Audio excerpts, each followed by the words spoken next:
Welcome to Healed to Heal, the podcast that champions radical faith, confronts unbelief, and amplifies a single truth. Jesus still heals. He always has. He never stopped. So whether you're still lying on the mat or carrying someone else to Jesus, this is for you. Hi, friends, and welcome back to the Heal to Heal podcast. This is where we dive deep into the stories of people who have walked through fire and come out carrying healing, not just for themselves, but for others. Today's guest is incredible. You're going to love this woman, but her life turned upside down in a single moment. And yet somehow what followed was not just recovery, but radical transformation. Shannon Michelle is a speaker, an author, and the voice behind Step Into Your Miracle, which is a book, but I feel like it's also a movement. Before any of that, she was a woman waking up from a coma after a devastating motorcycle accident with limited memory of her life or no memory. She's going to tell us about that. No connection to the past and wondering, how do I move forward? As she began the long road to healing, life threw her another unthinkable challenge, a breast cancer diagnosis. But instead of giving up, Shannon pressed in. What she discovered wasn't just how to survive, but how to rebuild, how to find herself again, how to walk in wholeness, and how to live with intention, peace, and purpose, even when the old map was not making sense, when it didn't work. Her story is one of grit, grace, and a deep surrender that unlocked real healing, mind, body, and spirit. And it aligns so powerfully with our mission on this podcast that when you receive healing, you're called to carry that healing into the world. Shannon, I'm so thrilled to have you with us today. Thank you for having me. Thank you. Thank you. That's beautiful. Hearing you speak about me is like, I love it. And I love hearing about it because I sometimes forget certain elements of my life now because my short-term memory limitations, which, I need to be reminded. We all need to be reminded who we are sometimes. And hearing you speak out about me, like it empowers me. Like I love hearing and reminding me, oh yeah, that's the journey I've been on. Well, there's no question. It is truly extraordinary. And it's one of the reasons I'm so thrilled to have you on the show, because people need to know that no matter what they've been through, it's possible. And especially when it happens in a dramatic way. I mean, yours is a dramatic way. So guys, listen up, pull up a chair. Before we get to the place where there was this horrific accident, which was definitely a pivotal point, obviously, could you give us just a little picture of what your life was like before that? I know you were you did decorating and that kind of thing as well, right? Yes, I was a very known and very, very successful interior designer here in Los Angeles.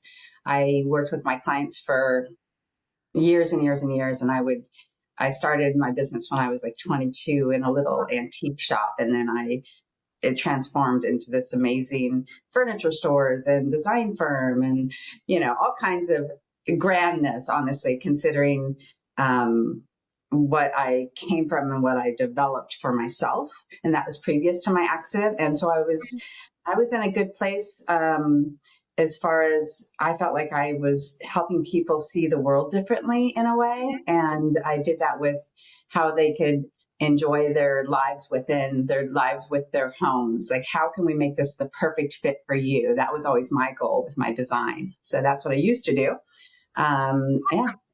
Well, I mean, mom too. So your background, and I know I've heard you talk some in a really inspiring way about your spiritual journey, but you didn't grow up in that particular environment. Tell us a little bit about that. No, I grew up, my mother, atheist, not a believer in anything, which never really made sense to me, but it was how our environment was when we were children. And we were, it was a very chaotic, divorced family, parents not finding their way, both alcoholics. They didn't have any beliefs, and even in themselves, honestly. And so I was taught that, you'll find your way. And that literally being brought up in a way that you'll find your way was a little confusing, obviously, like no guidance in how to do that. That's how I was as a child. And as a young teen, it was messy. Yeah. It was Well, it sounds like to me, and we'll loop back to this, that, God was really kind of reaching you through what you went, not that he sent you to this thing, but that he was able to reach you in a more expanded way, I guess, from some of the things I've heard you talk about. So can you take us to the accident? Obviously, and I don't think you remember much of it, right? But at some point your memory kicks in. So thankfully, I don't remember the physical accident in my brain. I only know what I've been told about my accident because my brain trauma was so severe. I mean, they had to keep me in a coma for a few months. Like they didn't know what they were getting on the back end of my brain trauma. And so basically I was in a very severe body and brain accident because I was on a motorcycle on Pacific Coast Highway and somebody illegally did a U-turn and threw me, from what I've been told, threw me up in the air 30 or 40 feet, crashed back down head first. And like, I don't ever want to remember that. That's something that they can take away and keep away certain parts of me. I don't want to know. I don't want to remember those moments. But I was already blessed at that moment. Like I was on the highway where there was an EMT and his wife on the beach, like just having time on. Yeah. He ran up and did everything that he could do. He also made sure that when the fire people were there, they're like, you have to get her in a helicopter. She will die if you go in an ambulance. Like he was like the next steps on pointing the right directions for me there.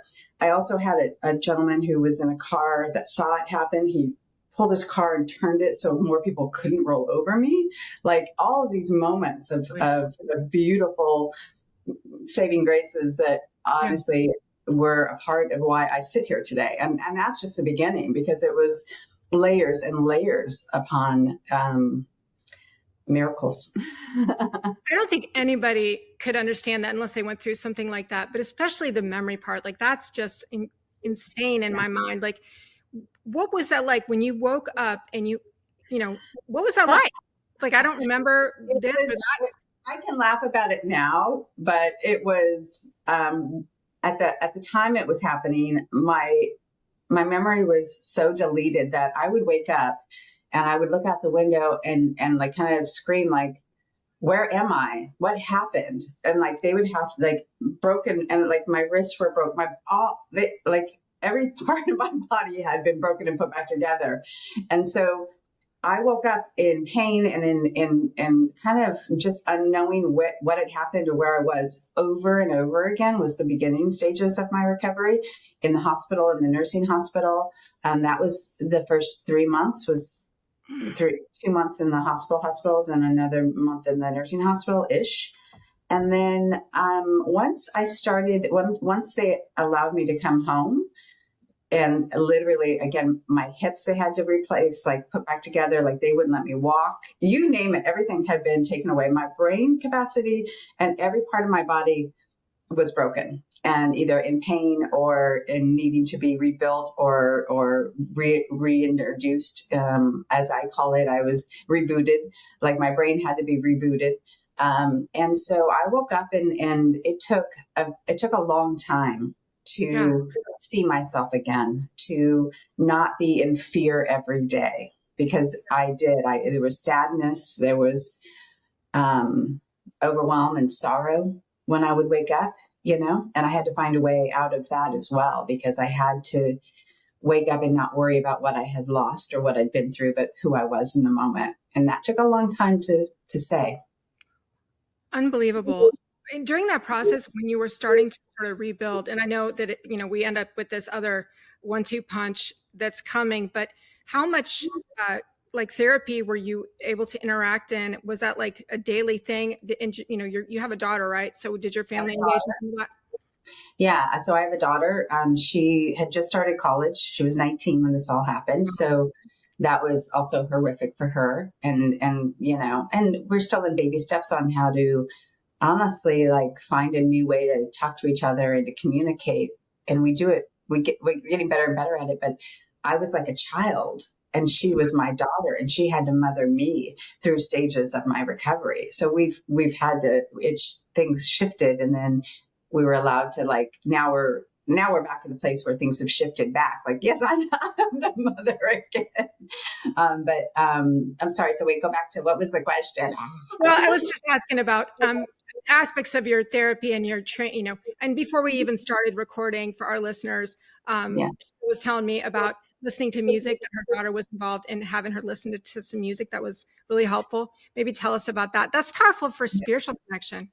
Absolutely. So when they needed to keep me in a coma for a few months. So, and my daughter was coming, she was in college, but she like basically came down and sat next to me in the hospital for weeks until her dad said, your mom would not like this. You need to get back up to school. We don't know when she's waking up or how, so, but she would sit there for quite a few weeks. And she was told that by playing music, things that I was familiar with, it would help with the brain recovery because it was such a traumatic brain injury. So she would sit at the edge of the bed and she would play music that she knew I liked on her phone.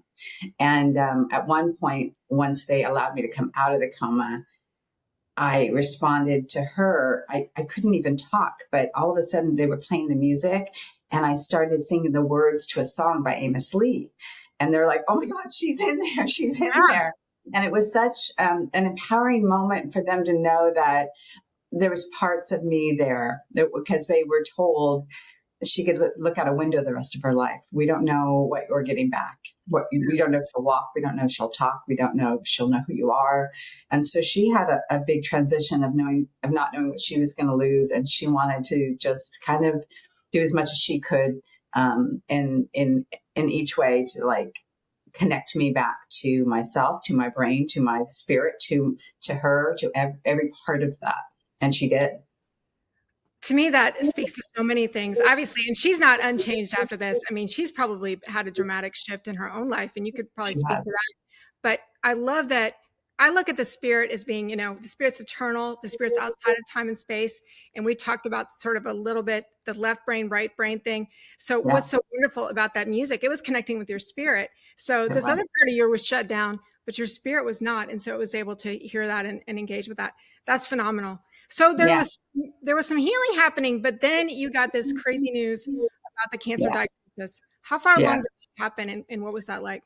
That was about a year. I think it's a year and a half after my physical accident is when they had kept asking me because of my age, mammogram things you're supposed to do. And I was in the midst of still a lot of surgeries and recovery. I had wrist surgery, eye surgery that hadn't even been done even once I got home. And so I'm like, if we can put off that, that would be great. I don't want Yeah. to do a mammogram. And finally, my doctor's like, no, you need to get a mammogram, thankfully.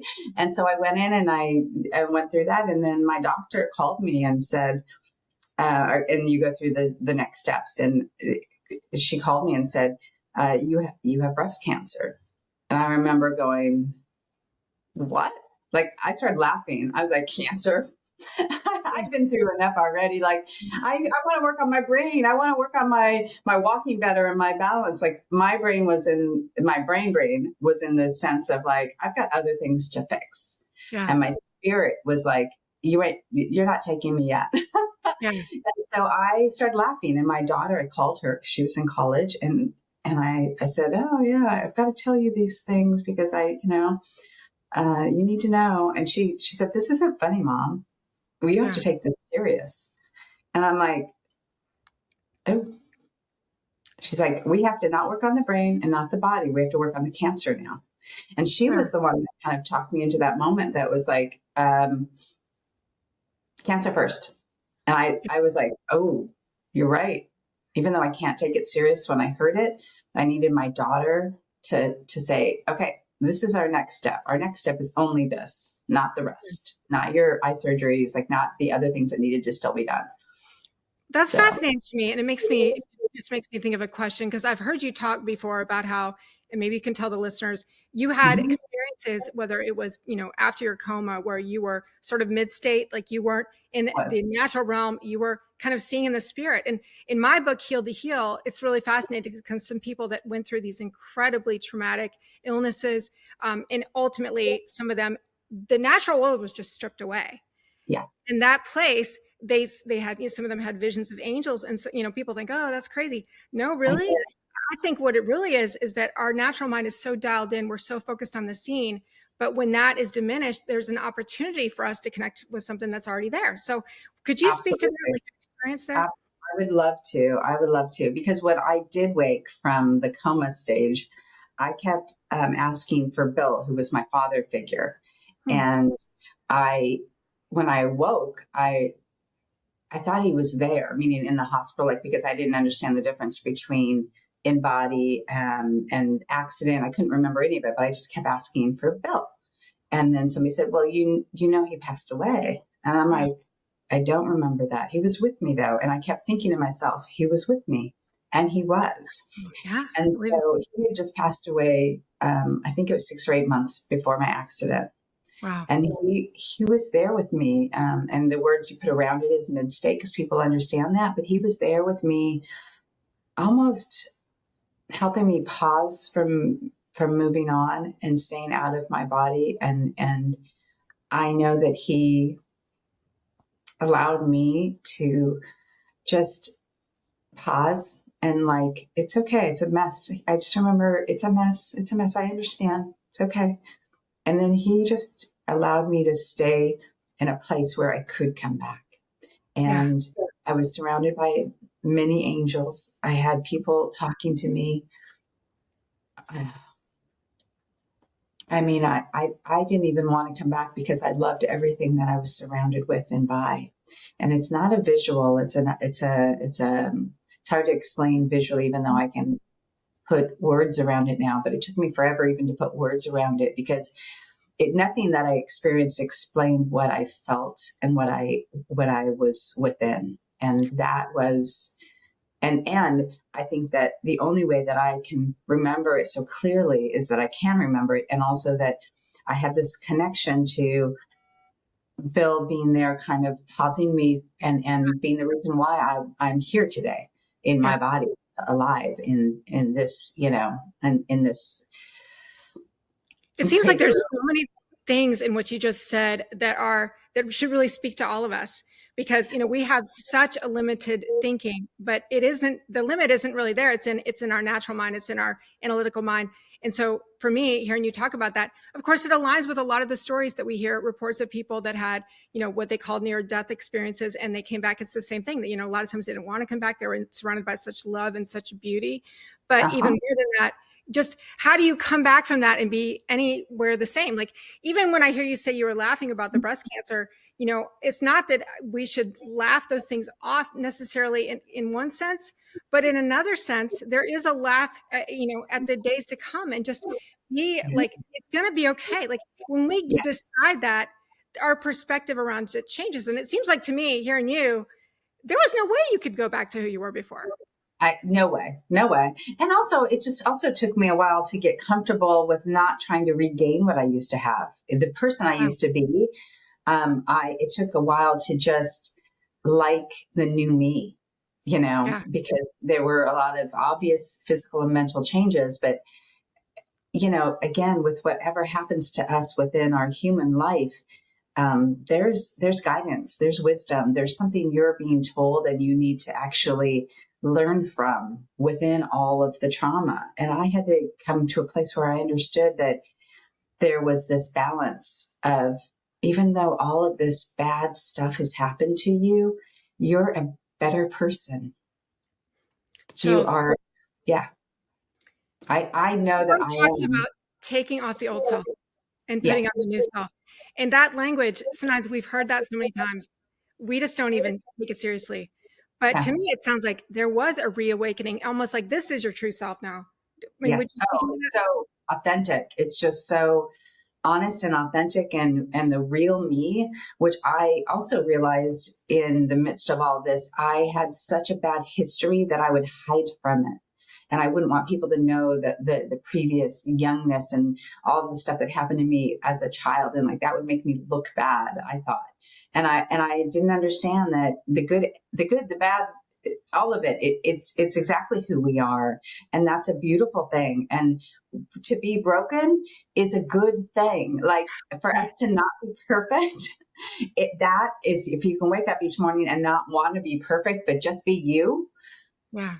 that's the best you can be. And that's the most you have to give as well, because I've realized that as well. I have more to give, the more authentic and more truthful I am with myself, with my life, with my daughter.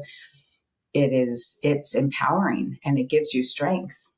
I love that so much. I remember you making a comment that I loved because I believe this as well, that vulnerability is absolutely essential because, C.S. Lewis has this quote that, love and vulnerability go hand in hand. You They can do. try to shut that down, but when you do, you're shutting love down too, and you end up being closed off to these things. We have the wrong idea of that.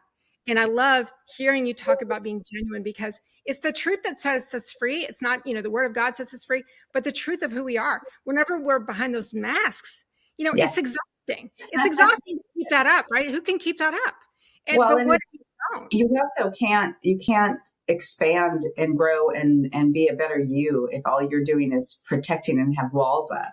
And we put so many walls up to think that not being the true us will make us look better. And again, it's the step by steps, like be authentic to you first and Yeah. foremost. I remember that in some of my therapy because I was obviously, or not obviously, but I was so overwhelmed and had so much depression about what I had come back into at the beginning stages. Mm. And I remember, and I'll never forget this, that one of my therapists, she said, Shannon, don't think about what has happened in the past. Don't worry about what you're going to get in the future. Just stay right here. Tell me what you want to do and talk about right now.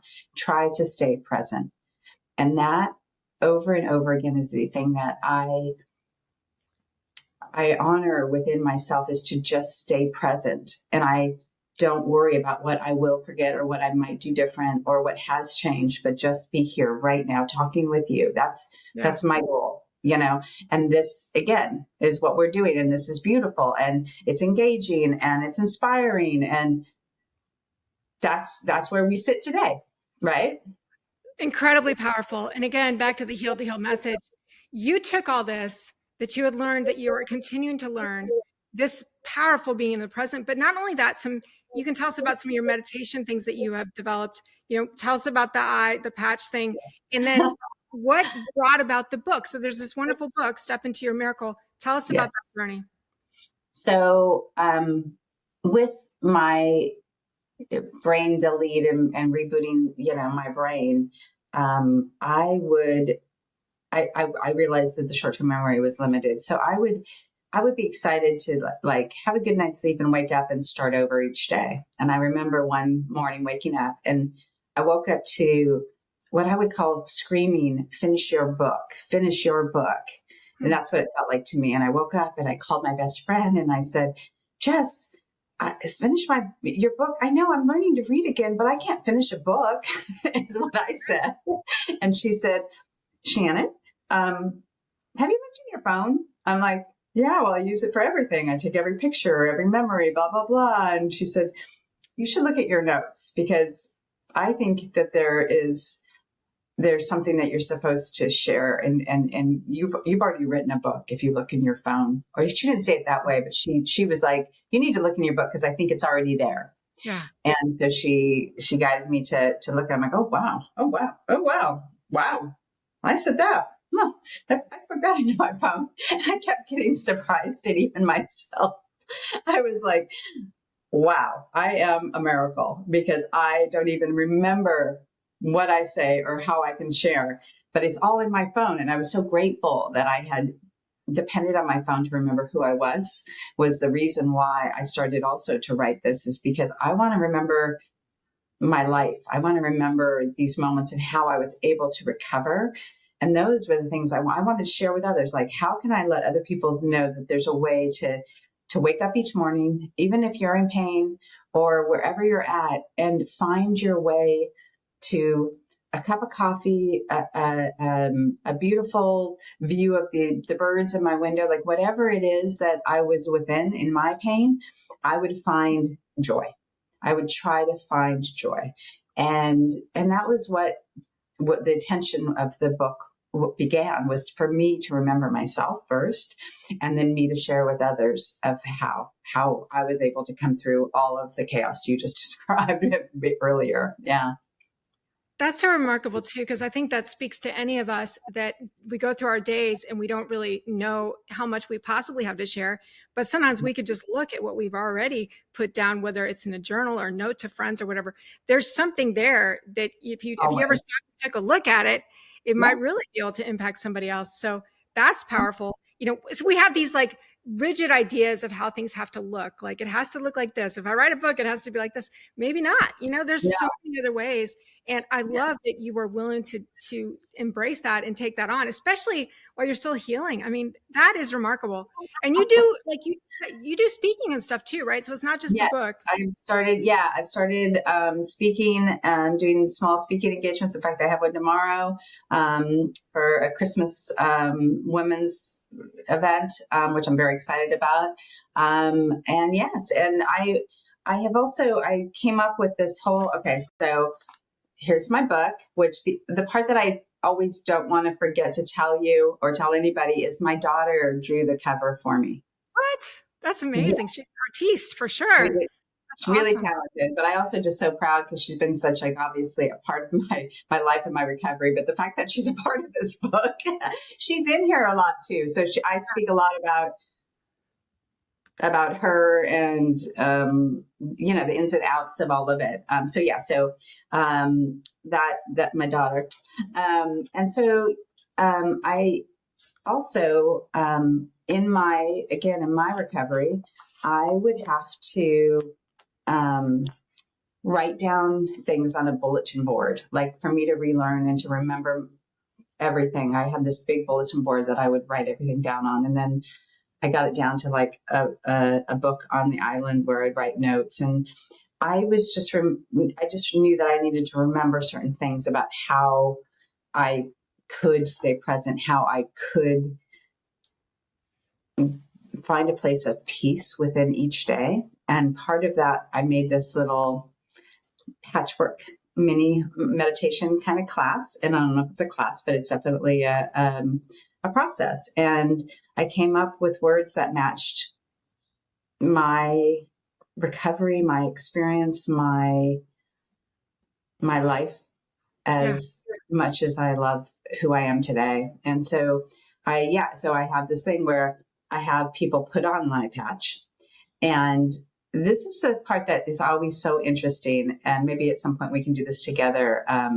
Is when you cover one of your eyes, your perspective, your self perspective, your depth perception, but how you can see and how you see yourself changes in a moment. And so we walk through this process where you accept the change and you kind of navigate that it can change and again, I always tell people you can take it off at any point if it's uncomfortable, but something as simple as putting an eye patch on can have you change your perspective about yourself. That is crazy powerful. I think that as much as it may look like a hardship with that particular thing, that's just like a superpower to me. It is. We can shift our focus, if we can shift our perspective, if we can get out of being stuck in this sort of left brain, analyze everything to death, and that thing has become so dominant, and just take a moment to see from a different perspective, a spiritual perspective, perspective that's not stuck in all this burnout, worn out, stressed out, future, past. Right now is okay. Like that in itself is wonderful. Just it's remarkable. it's this new life that I'm living, and I want again just keep sharing and helping others. Those are my biggest goals. How can I share and help others? And so these are my new ways. I'm sure there'll be more. Well, to me, it sounds truly extraordinary. We're getting a little bit close on time, so would love to take the last just couple minutes. And if you could, tell us where to find all your stuff and your websites, but also maybe speak to that person. Maybe they've gone through some kind of emotional, physical, spiritual crash of some kind of hardship. Just speak to them right now and share your heart with them, and then tell us where we can find your wonderful book. So I think the most important thing when you are feeling, you can put all kinds of words around it, but upset, sad, depressed, forgotten, there's all kinds of words. Anytime you feel misplaced, any of those things, if you can stay present in the moment that you're in and not worry about what you've been told or what you're going through, but just speak to yourself and get yourself on, whether it be, for me, it was getting on a walk or making myself a cup of tea, whatever it is that could bring me joy in that moment is, I think, more empowering than I think we realize. I think when we spend too much time trying to sort things out, it confuses us. And if we can just stay present, that's where we find our strength. That's where we can find ourselves again. And more like, again, the more you find yourself, the more you have to give. So self-care makes you even bigger and brighter than you could ever imagine. And sometimes that's just, again, that's a cup of tea and looking out a window. That's enough, you know? Yeah. That's really well said. Oh, and then you were asking, I have a website, stepintoyourmiracle.com. It's gorgeous. They created me this gorgeous website, stepintoyourmiracle.com. Ways to buy my book, see speaking engagements, see podcasts that I've been on a little bit. But again, mostly it's just to share with others. I'm hoping that people buy my book, get inspired by it, want to give it as a gift, you know, whatever it is. That I think the more we share, the more we give, the more we can uplift. And that's a goal of mine. That's so beautiful. Thank you so much. I mean, that is almost just the tagline for Heal to Heal. It is when we are able to share what we've gone through with somebody else, it lifts us up again. It's helping us as much as it's helping them, or sometimes even more. So thank you for what you're doing. Thank you for the writing, for the speaking, for the inspiration. And absolutely, to our listeners, thank you for joining us. Go check out the book. Go check out the website. I've been on it. It's got a lot of wonderful resources. And for all of you today, just hear that we are all, in a sense, we're healed to heal. So come, receive your healing, and then carry that healing to the world.